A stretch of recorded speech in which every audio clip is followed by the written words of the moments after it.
Olá, meu nome é Alberto, seja muito bem-vindo e bem-vindo ao canal Dev Eficiente. No episódio de hoje eu quero falar sobre envelhecimento de software, beleza? Então, basicamente, o que eu acredito é que independente da qualidade que você desenvolva, o produto que você participa, independente da expertise das pessoas que desenvolvem aí o produto digital, no caso, né, o software, ele vai piorar com o passar do tempo. Eu, particularmente, não acredito que você consegue fazer um software que começou, sei lá, agora, ou não sei quanto tempo atrás, e que, por conta das práticas que você impõe, né, usa no desenvolvimento desse software, da arquitetura escolhida, das linguagens de programação que foram escolhidas e tudo mais, ele vai conseguir manter o nível de qualidade regular ali, né? Não vai cair em nenhum momento ou algo do gênero durante o passar do tempo, beleza? Então eu vou falar um pouco sobre isso aqui no vídeo. A inspiração do vídeo foi, na verdade, assim, teve um tweet que me ligou, que eu poderia falar sobre isso. A inspiração, especificamente, vem de dois textos, eu acho, que são importantes para mim. Aí, obviamente, também as observações da vida, né? Que é o que eu faço quando eu tô participando de equipes que desenvolvem produtos digitais, enfim. Então, os tweets, foi uma sequência de tweets ali, né, de dois amigos meus de trabalho, Rafael Ponte e Alexandre Aquiles. Tinha uma outra pessoa envolvida no tweet que falou, que o tweet dele foi muito bom, né, que falou que software é que nem leite, não é que nem vinho, né, ou seja, ele vai azedando com o tempo, ou algo do gênero. E aí Rafael e Alexandre falaram sobre isso. E Alexandre, num dos replies ali do Twitter, falou que aquilo lembrou um artigo, né, que a gente já revisou dentro da jornada Dev Eficiente e que eu já revisei também aqui no canal, inclusive, né, que chama Software Aging, que fala sobre envelhecimento de software, de David Parnas e tudo mais. É um texto ali, né, que eu acho que faz muito sentido, considero, por mais que tenha, sei lá, 30 anos, considero bastante atual, conecta muito com o que a gente vive aí no dia a dia desenvolvendo software. Beleza? Então, basicamente, né, a analogia de Parnas ali é que o software é que nem o corpo humano. E com o tempo, o nosso corpo humano piora. O nosso corpo piora, né? A nossa saúde piora. E aí, então, pensa assim, imagina que você nasceu com os genes perfeitos. É uma genética sensacional. Você cuida da sua saúde em geral, né? Então, mente, corpo, tudo aí de uma maneira espetacular, seguindo as melhores práticas da medicina ocidental, oriental, de outro lugar e tal. Mas não vai ter jeito, né? Quando você ficar mais velho ou mais velha, independente desse conjunto de qualidades e de cuidados, qualidades que você teve sorte de ter e de cuidados que você não teve sorte sim, praticou na sua vida, quanto mais velho ou velha você fica, pior sua saúde fica também, né? Sua saúde vai deteriorar independente do que você faça. E isso é uma coisa que Parnas fala muito. Ele fala que o software, na opinião dele, vai piorar. Não é sobre deixar o software bom um tempão. Não é sobre não piorar, ele vai piorar. Agora, assim como nossa saúde, o que a gente pode fazer para essa piora vir de maneira gradual, para que você consiga dar qualidade de vida para esse software, assim como você quer dar qualidade de vida para você mesmo, para que sua saúde vá se degradando de uma maneira que não seja completamente horrível ali, né? Que você tenha problemas muito cedo na sua vida ou algo do gênero, beleza? Ou que você, né, não precise dar uma guinada na sua vida porque você não cuidou do que deveria ser cuidado antes do tempo. A mesma coisa é no software, né?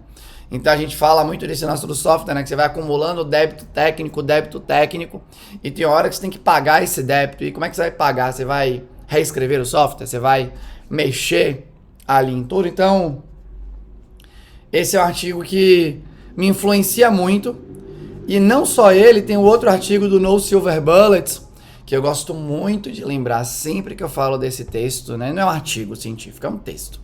ali, né, um post de blog mais organizado e tudo mais, que é uma característica dos textos feitos por pensadores de computação, pensadoras de computação de muito tempo atrás, né? A ciência ali, nesse meio da computação, era feita de maneira diferente, né? Os métodos não eram tão claros como eram talvez em outros lugares e tal. E eu particularmente gosto muito dos textos produzidos mais para trás, que foca menos no método científico e mais nas ideias que estavam na cabeça daquelas pessoas que pensavam sobre isso, talvez boa parte do dia delas e tudo mais. Achava, enfim, acho que, sei lá, mais poético assim, mas tinha muito conteúdo e tal, achava muito legal. E aí no Silver Bullets eu gosto de lembrar de que é muito, muito mais do que No Silver Bullets. Que a galera fala isso, né? Essa frase pegou e todo mundo coloca, né? Não tens bala de prata, não sei o quê, para lá, para lá. Mas o texto é muito mais rico que isso. Muito, muito mais interessante. E ele fala ali, né? De uma complexidade que é inerente, que faz parte do software. E aí ele cita isso, né? Que o software, na medida que ele vai evoluindo, ele vai ficando mais difícil.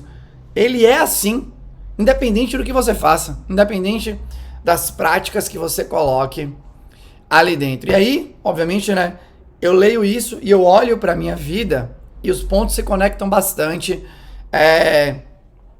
com tudo que eu vejo, né, produzido por pessoas, enfim, né, incríveis aí, né, reconhecidamente com expertises lá em cima, tanto com gente tem menos expertise e tal. Não muda pra mim. O que muda é isso, né? Quanto tempo o software demora pra degradar.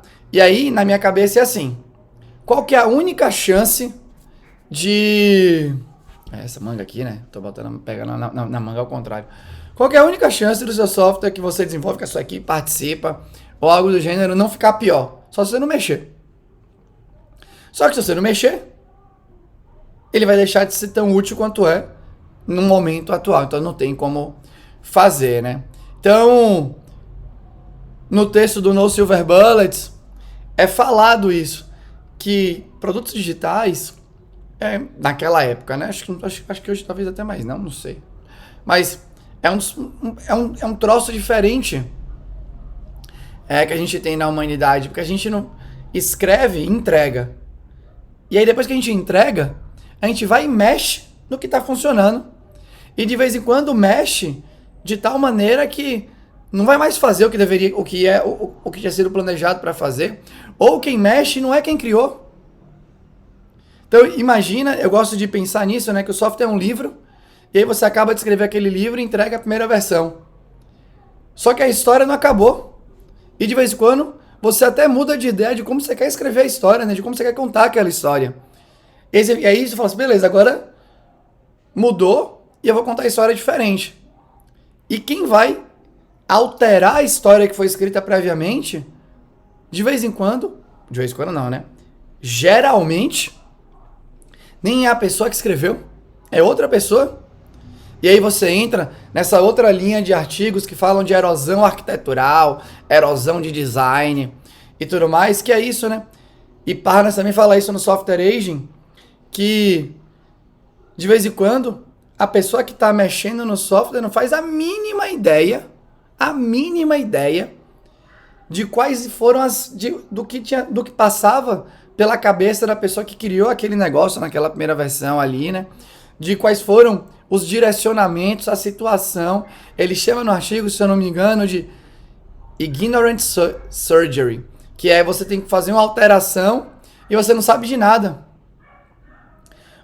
Basicamente, né, você fazer uma operação em algum ser humano sem saber de nenhum histórico da pessoa, se a pessoa tem ou não tem alergia a alguma coisa, se ela já foi ou não foi operada anteriormente, qual que é, por exemplo, né, o nível de fragilidade da saúde daquela pessoa. Tudo isso influencia na hora que você vai fazer uma cirurgia. Então, na hora que você vai alterar o software, muitas vezes você nem tem essa informação. Então, na minha cabeça, é tipo assim, mesmo que você tivesse tudo que Parnas fala que deveria ter, e que todos os lugares deveriam ter, né? Vamos listar aqui algumas coisas.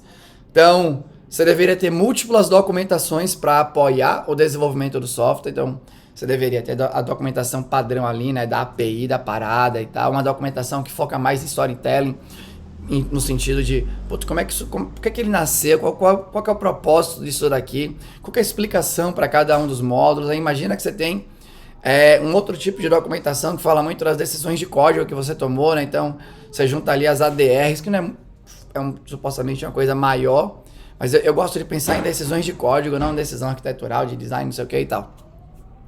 Você tem isso, e aí imagina que você, sei lá, né, você grava e transcreve as reuniões de discussão de engenharia para ter uma base de informação ali interessante, organizada, que possa ser buscada pelas pessoas.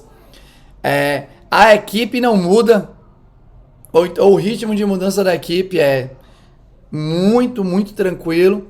Pessoas só consideradas especialistas para cima. Você pesou muito bem e toma cada decisão arquitetural para a evolução daquilo, para atender as necessidades de maneira muito interessante.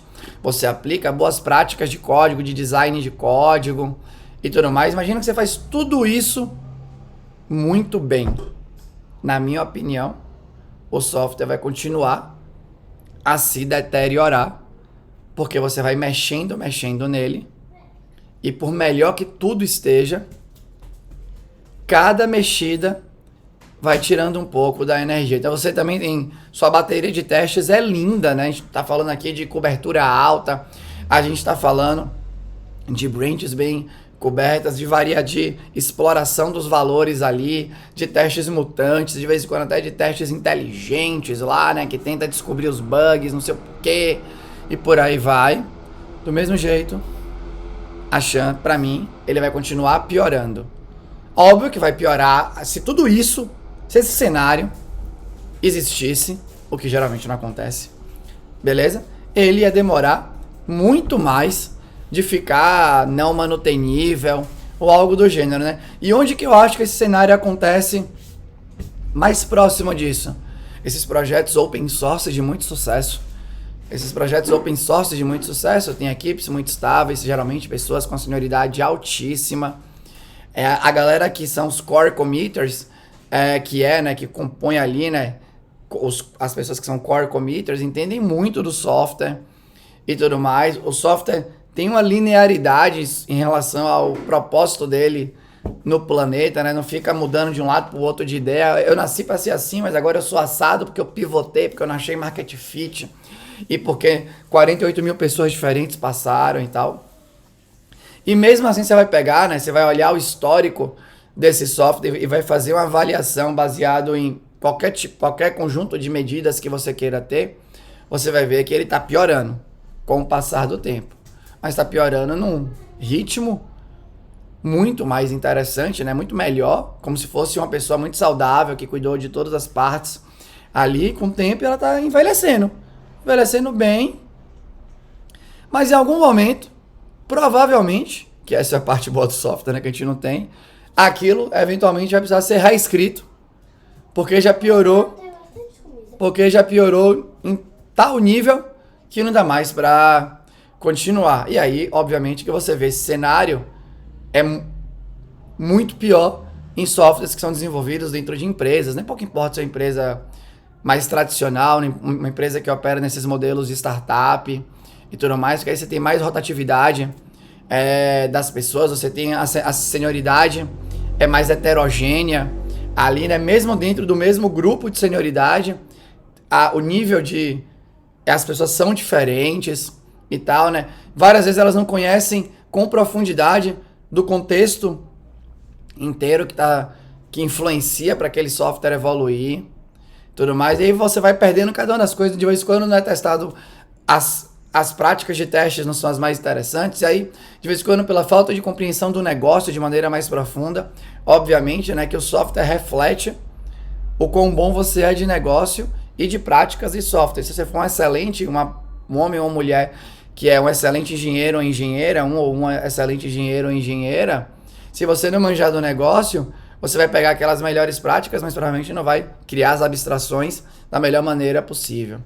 Agora, se a pessoa não for tão boa engenheira e também não entender o negócio, a coisa tende a piorar ainda mais. Então, lá no Twitch, né, a brincadeira era que software é que nem leite, não que nem vinho, que ele vai azedar com o tempo. Eu gosto mas tudo da mesma linha ali, né? Eu gosto da comparação com a nossa vida.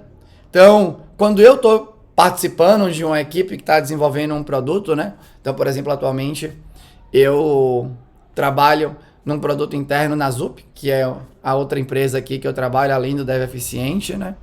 E tal. E na Zup a gente fez uma plataforma interna de aprendizagem e eu não tenho nenhuma expectativa que ela vai ficar em excelentes níveis de manutenibilidade com o passar do tempo e tal. Eu sei que ela vai piorar. E tudo que a gente faz é para isso. Como que a gente faz para ela piorar, para que essa plataforma, para que o código vá se deteriorando da melhor maneira possível. Então o desafio é esse, eu não tenho nenhuma expectativa, independente dos níveis de senioridade, que eu consiga agrupar ali para desenvolver, eu incluso, no time, que a gente vai conseguir deixar o software massa o tempo inteiro. Fácil de manter, vai ser fácil de fazer onboarding das pessoas o tempo inteiro. Acho que não. Mas, se eu já tô com essa mentalidade que ele vai piorar, o que é que eu posso fazer para ele ir piorando de maneira interessante? Eu acho que é muito mais interessante pensar desse jeito do que achar que você vai conseguir manter o software o tempo inteiro bom. O nível de manutenibilidade dele o tempo inteiro vai ser linear, né? Tá, pode estar massa agora e vai continuar tão massa quanto daqui a X tempo, meses, anos e tal. Considero que é irreal. E particularmente eu nunca vi acontecer em nenhum cenário que eu já analisei aí na minha vida. Beleza? E também lendo, obviamente, né? Consumindo bastante pesquisa da área de engenharia de software empírica que tenta olhar para esse tipo de coisa. Beleza? Mas bom, era basicamente isso que eu queria compartilhar hoje. Fica aqui o agradecimento a Rafael e a Alexandre e as outras pessoas que participaram ali da thread, que eu não lembro o nome agora, me perdoem. Mas obrigado pelo insight para gravar aqui, né? Mas era isso. Se você gostou, deixa um comentário aqui. Se você não gostou ou tem um comentário construtivo para fazer, deixa aqui com a educação. Eu vou ter o maior prazer em responder para você. Era isso. Tchau.